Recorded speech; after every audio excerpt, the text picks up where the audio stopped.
과연 8인치대 가성비 LTE 태블릿 시장에서 소비자의 마음을 움직일 수 있을까요? 테크로 말방구. 안녕하세요. 대신 구매 대신 리뷰하는 대신남 방구영입니다. 이번에 구매한 제품은 18만원대 선보인 8.4인치 자급제 LTE 태블릿 Fpad 5 F5가 그것입니다. 이거 뭐 제품 이름에 5가 몇 개나 들어가는지. 8인치대 태블릿은 휴대가 간편하다는 이유로 생각외로 수요층이 높습니다. 하지만 가성비 제품에는 그동안 아이플레이 50 미니 시리즈 외에 대안이 없었는데요.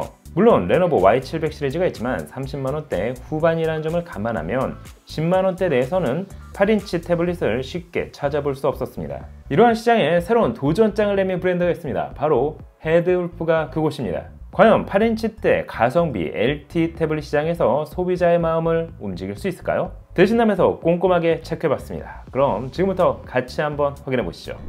이번에 구매한 제품은 국내에서 정말 생소한 헤드울프사의 Fpad 5 F5가 그것입니다. 사실 국내에서는 생소하지만 일본에서는 가성비 태블릿으로 나름 유명한 브랜드입니다. 직구 가격은 185,370원으로 경쟁 모델이라 할 수 있는 아이플레이 50 미니 G99 모델보다는 약 4만원 정도가 더 비싼 가격에 판매되고 있습니다. 그럼 일단 구성품부터 확인해 보도록 할까요? 패킹 박스는 화이트 컬러로 아이플레이 50 미니 시리즈와 큰 차이가 없었습니다. 박스를 개봉하면 제품의 본체, 꽤나 두꺼운 사용 설명서. 솔직히 이런 사용 설명서는 오랜만에 만나보는 것 같은데요. 그 외에도 유심 툴, 10W 충전 어댑터, 충전 케이블을 만나볼 수 있습니다. 참고로 보호 필름은 제품에 부착되어 있습니다.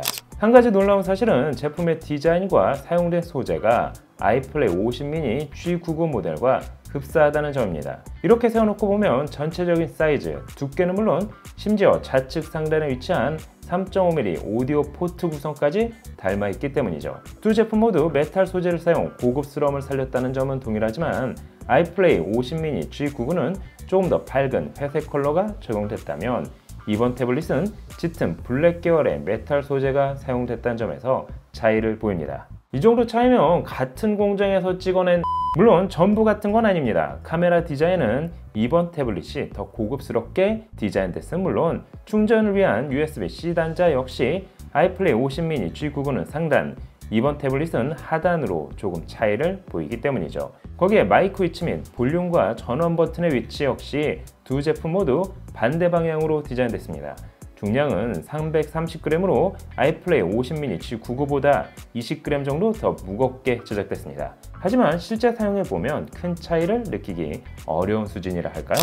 디스플레이는 8.4인치 사이즈로 한 손 그립을 하기에 적당했습니다. 1920/1200 FHD 플러스 해상도, 주사율은 60Hz를 지원한다는 점, 그리고 조도 센서를 지원 안 한다는 점은 놀랍게도 아이플레이 50 미니 G99와 동일했습니다. 디스플레이 밝기에 있어서는 이번 태블릿이 400니트로 320니트를 지원하는 아이플레이 50 시리즈보다 더 좋았습니다. 사운드는 하단 듀얼 스피커를 지원, 나름 큰 사운드를 체감할 수 있었습니다. 하지만 소리가 크다는 의미지 웅장하지는 않았습니다. 그래도 자체 스피커만으로 영상을 감상하기에는 나쁘지 않았는데요. 사운드에 있어서는 모노 스피커를 지원하는 아이플레이 50 미니 G99 모델보다는 이번 태블릿이 확실히 좋았습니다.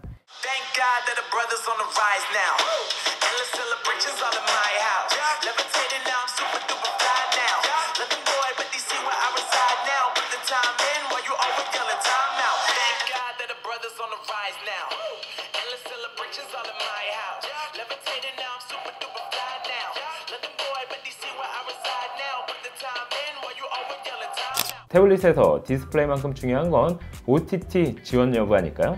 국내에서 주로 사용 중인 넷플릭스, 디즈니 플러스, 웨이브, 티빙, 쿠팡 플레이 등 대부분의 OTT 서비스를 이용하는 데 어려움이 없었습니다. 또한 와이드바이 L1 인증을 받아 넷플릭스를 최대 FHD 해상도에서 시청 가능했습니다. 그 외 OTT 서비스 역시 지원 해상도까지 모두 감상 가능했습니다. 그럼 이번 태블릿의 스펙과 성능은 어떨까요? Fpad 5, F5의 AP는 헬로우 G99가 사용됐습니다. 최근에 선보인 가성비 LTE 태블릿에서 주로 사용된 AP와 동일한데요. 그만큼 가격 대비 성능이 괜찮다는 말이겠죠. 램은 LPDDR4 8GB가 탑재됐지만 상품 페이지에서는 가상 램을 포함 마치 16GB인 것처럼 표시를 해놨습니다.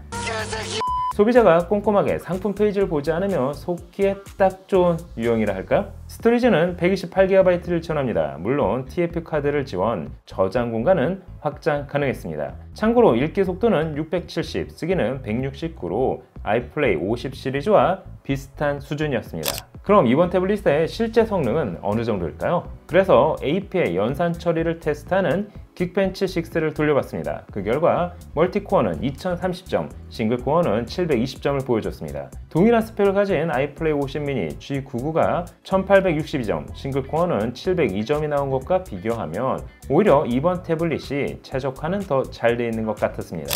이번에 그래픽 처리 성능을 테스트해봤습니다. 와일드라이프의 경우 총점 1246점, 와일드라이프 익스트림에서는 347점을 보여줬습니다. 이 정도면 일반 어플을 사용하기에 무난하지만 고사양 3D 게임을 즐기기에는 무리가 있는 성능입니다. 하지만 동일 스펙의 아이플레이 50 미니 프로와 비교하면 큰 차이까지는 아니더라도 이번 태블릿이 조금 더 높은 성능을 보여줬습니다. 그런가요? 고사양 게임 원신은 돌아가긴 할까?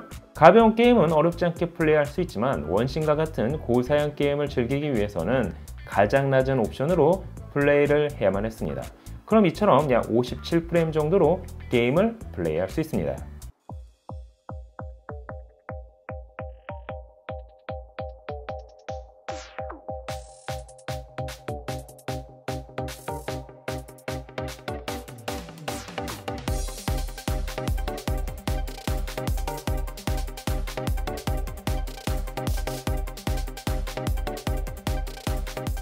이번엔 카메라를 확인해 볼까요? FPad5, F5의 태블릿은 후면 1300만 화소 카메라, 전면 800만 화소를 지원합니다. 하지만 카메라 성능을 비교하면 아이플레이 50 미니 G99와 비교해 큰 차이를 느낄 정도는 아니었습니다. 하지만 LTE를 지원한다는 점과 국내에서도 VoLTE까지 별도 설정 없이 바로 사용 가능하다는 점은 아이플레이 50 미니 G99와 동일했습니다. 당연히 국내 유심을 사용, 자체 통화, 문자 및 데이터까지 사용 가능했습니다. 알뜰통신사의 유심을 개통한다면 보다 부담 없는 가격대에 전화까지 되는 8인치 태블릿을 사용할 수 있게 되는 거죠. 배터리는 5500mAh로 아이플레이 50 미니 G99보다 약 500mAh 정도의 더 높은 용량을 자랑합니다. 하지만 충전 속도는 10W로 아이플레이 50 미니 G99 18W보다 느린 충전 속도를 지원합니다. 정말 어렵습니다. 이거 뭐 아이플레이 50 미니 시리즈와 비교해서 큰 장점을 찾기 어려웠기 때문이죠. 뭔가 장점이 있으면 아쉬운 점도 함께 따라갔으니까 말입니다.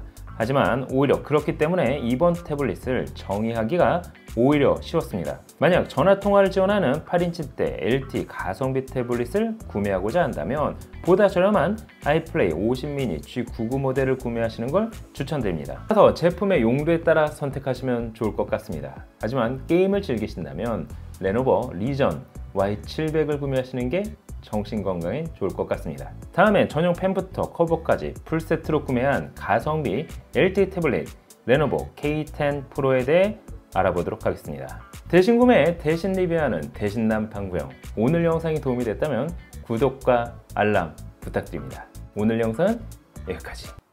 다시 알단부터가 가전제품까지 그 선택은 언제나 완벽해. 실패한 적이 없어 믿고 맡길 수 있어. 대신 사는 남자